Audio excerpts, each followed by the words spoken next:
В реальном мире нас окружают люди, от которых мы не можем скрыть себя. В нашей жизни бывают и взлеты, и падения. При этом мы учимся отвечать за свои слова и поступки. Но есть и другой виртуальный мир, в котором за нами так мало ответственности.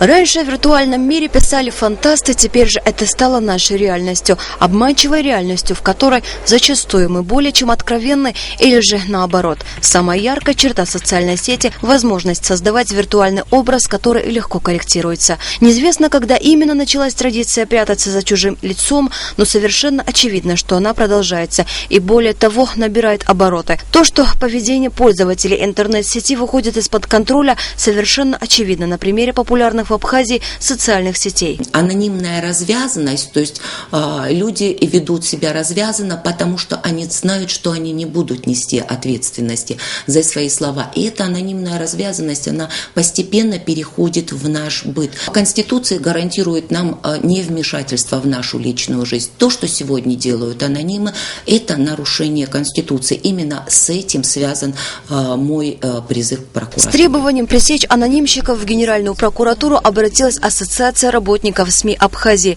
В обращении Арсмира к генеральному прокурору отмечается: авторы постов и публикаций, анонимные пользователи, используя оскорбления и нецензурную брань, фальсифицируют информацию, фабрикуют фотоматериалы, нанося тем самым оскорбления гражданам нашей страны. Последние выпады анонимных пользователей соцсетей, травля журналистов, известной художницы, членов правительства, главы государства выходят за рамки допустимого в правовом обществе, где закон стоит на страже прав человека. В ответ на обращение Арсмира Генпрокуратура проводит проверку, однако сфера влияния органа, надзирающего за соблюдением закона о СМИ, ограничивается абхазскими интернет-ресурсами. К ответственности могут быть привлечены администраторы сайтов. Обращение абхазских журналистов в прокуратуру северокавказский журналист Ислам Тхекушев назвал покушением на свободу слова. Статья опубликована на сайте радиостанции «Эхо Кавказа». Впервые в маленькой республике сами журналисты выступают за жесткую цензуру. При этом не просто на страницах местных изданий, регионального ТВ и радио, а на страницах соцсетей, где жители республики бурно и свободно обсуждают насущные проблемы, в том числе и российско-абхазские отношения в контексте принятия договора о стратегическом партнерстве.